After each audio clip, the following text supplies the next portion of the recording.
आज दिनांक 28/8/2025 रोजी रामतीर्थ व आजूबाजूच्या परिसरामध्ये चांगल्या प्रमाणामध्ये पाऊस झाल्या असल्यामुळे आज धोंड नदीला हा भयानक असा महापूर आलेला आहे।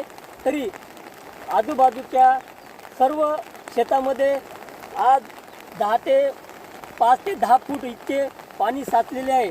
तरी हे कापसाचे झाड आता बुडालेलेच आहे, तरी याच्यामध्ये आता काहीच नाही। तरी हा धोंड नदीला अतिशय मोठा असा पूर आलेला आहे आणि आजूबाजूच्या शेतामध्ये 4 ते 5 फुटापर्यंत आत्ता पाणी साचलेलं आहे आणि आजूबाजूला पाणी दिसत असल्यामुळे आज फार मोठ्या प्रमाणामध्ये शेतीचे नुकसान झालेले आहे।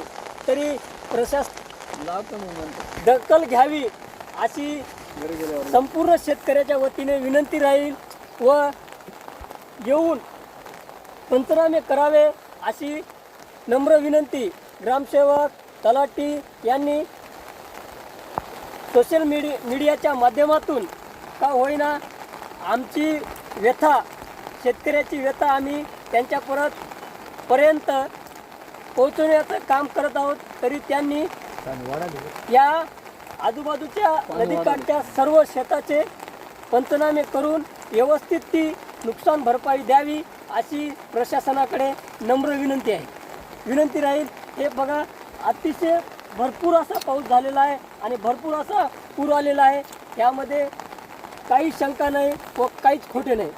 नमस्कार। झालं का?